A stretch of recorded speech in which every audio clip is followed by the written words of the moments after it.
Olá, pessoal, tudo bem?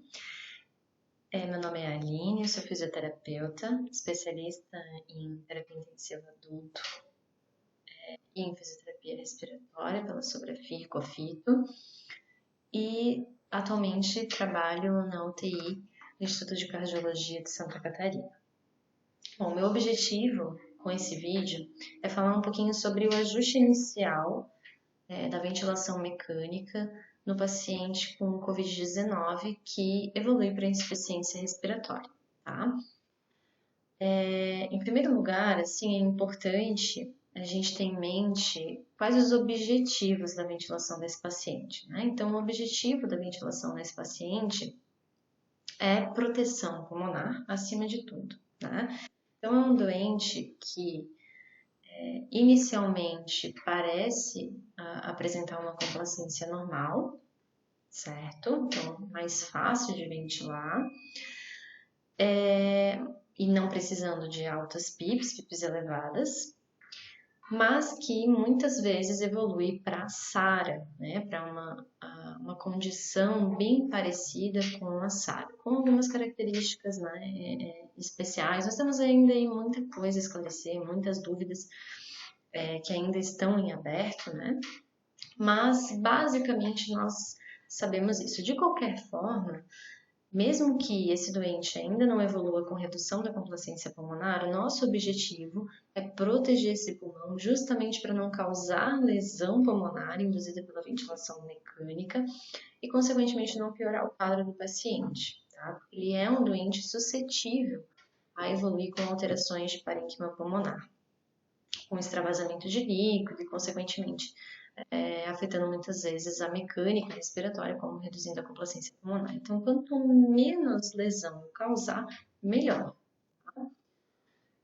Quando eu falo em estratégia de proteção pulmonar, eu estou falando de baixos volumes, né? Então, volume corrente baixo, com pressão de distensão também baixa. Pressão de distensão, a pressão que eu vou precisar injetar a partir do volume da pressão expiratória final, para gerar um determinado volume na fase inspiratória. Então, tudo que eu não quero, volume corrente alto, porque volumes correntes mais elevados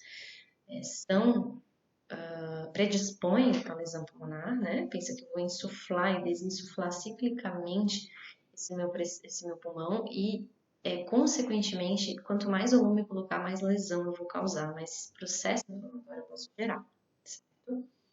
E pressão da mesma forma. Então, se eu injetar, né, um determinado jato de ar com muita força, com muito estresse mecânico, muita pressão, eu vou acabar causando lesão nesse pulmão, certo? Então, esse é o principal objetivo da ventilação nesse paciente. Além disso, eu tenho que evitar ofertas exageradas de oxigênio, porque a gente sabe que o oxigênio em excesso libera radicais livres e, consequentemente, gera um estresse oxidativo e mais lesão pulmonar também. Então, ao contrário do que muita gente pensa, eles acham que é só, bota 100% aí de FiO2 porque o oxigênio não vai fazer mal e esse paciente tende a apresentar hipoxemia. Não, não é verdade, né? Se eu exagerar na oferta de oxigênio para esse doente, eu também causo mais lesão, tá? Então, basicamente, assim, resumidamente, né? Espero que todos tenham visto as recomendações antes de assistir esse vídeo. É isso que nós temos de mais importante, certo? Não vou focar no ajuste de PIP nesse primeiro momento, tá? Vou focar nos ajustes iniciais do ventilador. Porque surgem algumas dúvidas, ventila pressão, ventila volume, eu vou dar os dois exemplos, tá? Então, vamos começar aqui por um caso, então, na plataforma Xlang, no simulador da Xlang, onde nós temos aqui um indivíduo do sexo feminino, com idade de 55 anos e uma altura de 1,65 m. Por que a altura é importante? Sempre que eu puder conhecer a altura do meu paciente antes da intubação, melhor ainda, porque eu não preciso fazer a medida quando o paciente já está entubado, né, que acaba sendo um pouco mais difícil. Porque com base na altura que eu vou calcular o peso ideal desse doente. Então, lembrando que, por mais que essa paciente aqui que a gente está simulando, ela tenha 70 quilos, eu não vou ventilar com 6 ml por quilo de peso com base no peso real dessa paciente. Eu vou ventilar com base no peso ideal. E aí, nós temos que usar, né, a fórmula que vocês estão vendo aparecer aí nesse momento, a fórmula para calcular esse peso ideal do paciente, certo? Calculando por essa fórmula, nós temos aí um peso ideal de 57 quilos, arredondando. Tá? Bom, e aí, com base nesse peso, eu vou calcular inicialmente um volume corrente de 6 ml por quilo de peso. Tá? Então, um volume corrente com 6 ml por quilo de peso para essa paciente, nesse momento, tá? Ele seria um volume em torno de 340 ml, tá? 342 ml. Então, se a gente for colocar isso diretamente no modo a volume, no modo VCV, no modo volume controlado, a gente já consegue ajustar aí exatamente 342 ml. Se eu for trabalhar com modo pressão controlada, eu vou ajustar a pressão e observar, monitorizar o volume corrente que o paciente está fazendo, e ele tem que ficar em torno de 342 ml por quilo de peso, certo? Então, aqui são as características. Eu coloquei aqui, né, simulei uma paciente com SARA moderada, tá? Então, SARA moderada a gente já observa aqui na gasometria, tá? Que a relação ela está entre 100 e 200, né? Então, uma relação de 177 é o que a paciente está apresentando no momento. Então, digamos que foi coletada a gasometria, essa paciente ela está apresentando aqui 85% de saturação, tá? Então, digamos que né, no monitor lá na saturação de pulso de oxigênio pela oximetria, já tenha sido observado que mesmo com oferta de oxigênio, ela está apresentando essa dessaturação importante, ela, por exemplo, com uma máscara de reservatório, e apresentando essa saturação, com queda da saturação, ela já começa a apresentar uma indicação para intubação orotraqueal. Certo? Lembrando que a VNI ela tem aí algumas recomendações bem restritas nessa população, tá? Não vou entrar nessa situação específica. Digamos que no seu serviço vocês tenham decidido que a VNI não vai ser escolha, certo? Porque você não tem aí as especificações necessárias para tal. E já com uma relação baixa, né? Então, no primeiro momento já vejo, já evoluiu com SARA. Então, uma paciente com insuficiência respiratória, nós temos aí uma PO2 de 53, abaixo de 60, e vai ser entubada. No primeiro momento, como que eu ajusto? Eu já tenho que ajustar o ventilador, né? Porque nós sabemos que o ideal é já, nesse paciente, testar se a intubação foi correta, conectando ao ventilador e não ambusando, certo? Então, o que eu ajusto? Bom, se eu já tenho a altura do doente, né? Eu tenho uma estimativa dessa altura, eu vou calcular o volume corrente ideal, 6 ml por quilo de peso, e vou ajustar para esse paciente. Então, se eu for começar com o modo volume controlado, com o modo VCV, ó, eu vou conseguir ajustar aqui 340, exatamente, tá? A frequência. Bom, se é um paciente que não tem nenhuma doença obstrutiva, que eu preciso me preocupar com a auto-PIP, que é esperado nos pacientes obstrutivos, eu já posso começar a trabalhar com uma frequência um pouco mais alta para esse paciente. Porque à medida que eu trabalho com volume corrente baixo, é bem possível que esse indivíduo vai evoluir para uma retenção de CO2 e, consequentemente, uma acidose. Então, eu posso começar com uma frequência já, por exemplo, de 20 em porções respiratórias ou ir aumentando essa frequência conforme vem a gasometria, tá? O fluxo inspiratório. Bom, eu tenho que ajustar, nesse caso, para garantir um tempo inspiratório suficiente. Então, como eu ajustei uma frequência mais alta, eu vou ter que trabalhar com fluxos mais baixos, senão o tempo inspiratório fica muito curto, tá? Então, eu vou baixar aqui o fluxo para 30 inicialmente, mesmo assim, vejam que o tempo inspiratório está baixo, tá? Então, quando eu tenho um respirador que trabalha com fluxo, tá? Eu tenho que tomar cuidado para fazer um ajuste correto do fluxo para permitir um tempo inspiratório suficiente para o paciente. O ideal até é calcular esse tempo inspiratório necessário para pressurizar o sistema respiratório, ok? PIP. Bom, a PIP, eu não sei qual é a PIP ideal dessa paciente, né?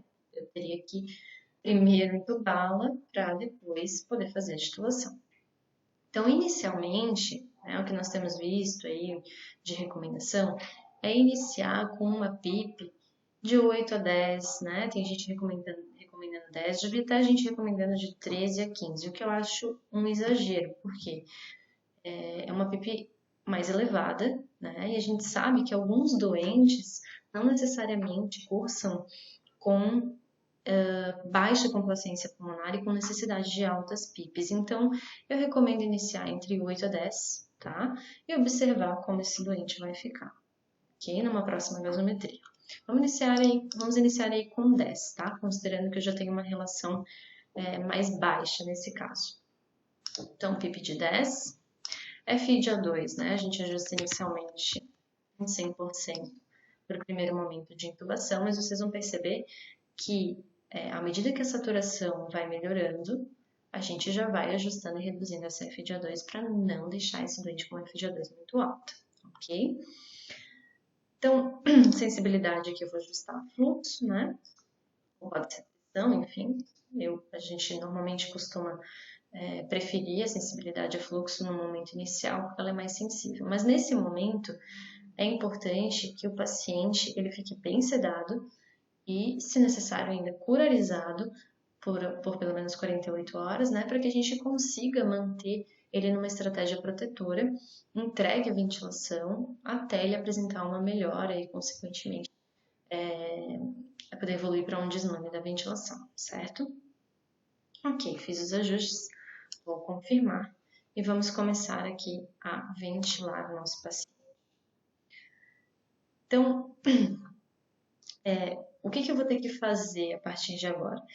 Monitorizar o meu paciente. Eu não vou ter a gasometria em tempo real, como está aparecendo aqui pra gente.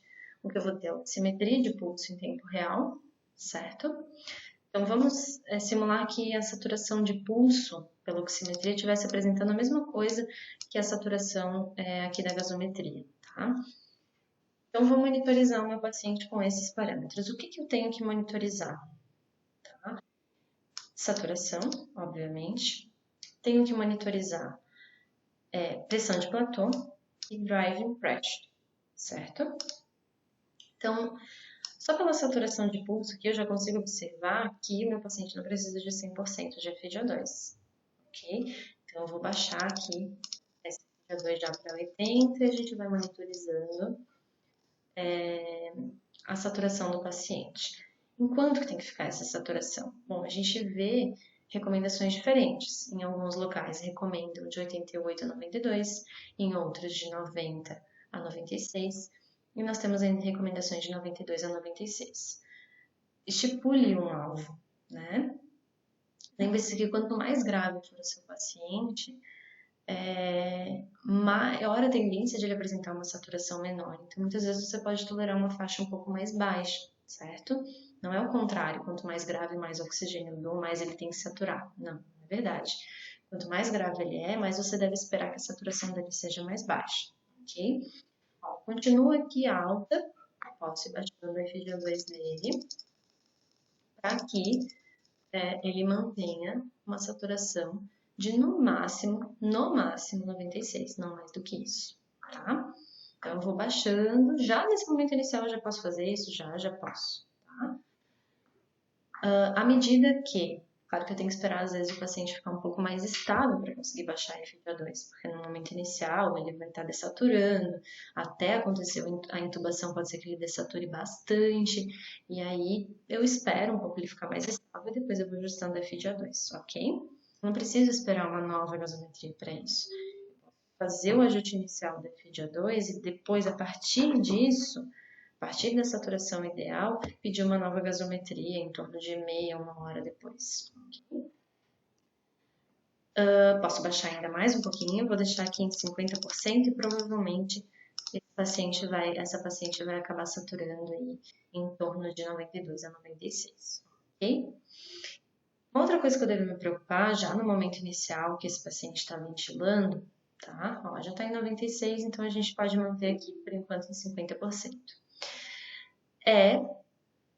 Depois eu discuto os outros parâmetros da gasometria, certo? a questão da pressão de platô e da driving pressure. Bom, pressão de platô. Como que eu obtenho? Fazendo uma pausa inspiratória. Tá?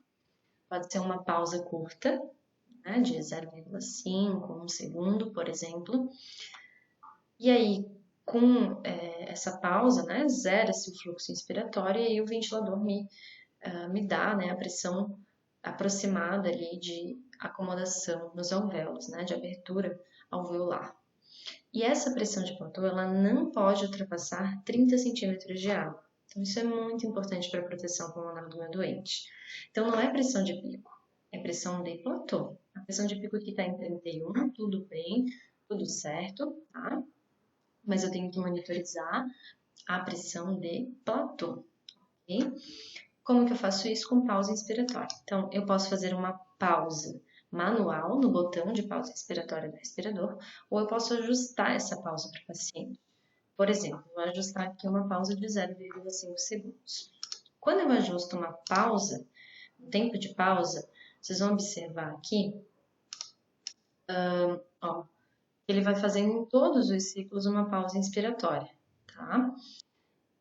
Essas pausas em todos os ciclos me permitem a monitorização em tempo real da pressão de platô.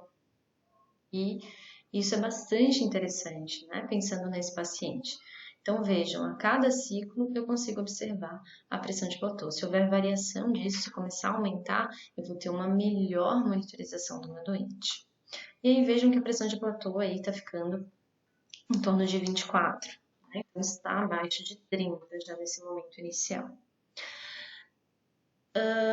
E a driving pressure, ou a pressão de distensão? O nome já diz, né? Então, é o quanto de pressão que está sendo necessária para distender esse pulmão. Então, a partir da fase S, que eu tenho lá uma PIP, que é a pressão expiratória positiva final, quanto que eu preciso injetar de pressão para abrir esse alvéolo, né? Então, essa variação de pressão é a driving pressure, ou pressão de distensão, ok? E ela é nada mais nada menos, então, né, pensando nesse raciocínio, do que pressão de platô menos PIP.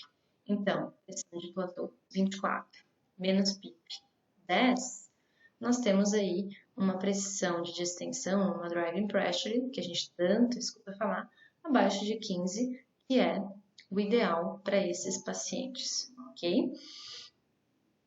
Tá ótimo? Não sabemos, né? Podemos ainda ajustar, por exemplo, depois uma PIP com base na menor driving pressure, tá? Que é tipo a mini titulação da PIP. Mas para um momento inicial, tá ok, meu paciente está saturando entre 92 e 95, a driving pressure está abaixo de 15 e a pressão de platô está abaixo de 30. Aguardo a próxima gasometria. Aí digamos que a gasometria tenha vindo assim, tá? 7,33 de pH, 47 de PCO2. Então, temos aqui uma acidose respiratória, certo? Ainda sem tentativa compensatória, BIC está normal. E a relação continua abaixo de 200. Ela é uma relação ainda baixa, está acima de 150, mas ainda está baixa. O que eu posso fazer para melhorar? O meu objetivo é lavar CO2? Não. Então, um detalhe muito importante, não aumentar o volume corrente para lavar CO2. Ah, mas está com uma acidose respiratória. Não tem problema, se tolera até 7,20 de pH. O que você pode fazer aqui ainda, né, é aumentar um pouquinho a frequência respiratória do paciente. Isso vai lavar CO2, vai melhorar um pouco o pH.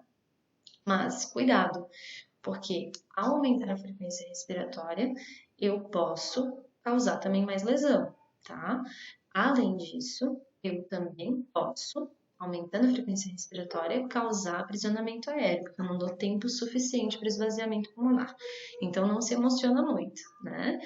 Se trabalha aí com frequências de 20 a 35, tá? Então, posso ainda, por exemplo, aumentar para 25, tudo bem, tá? Recomendaria aí um cálculo de mechanical power, por exemplo, tá? Para ver se eu não estou causando aí um estresse mecânico importante, aumentando essa frequência. Beleza?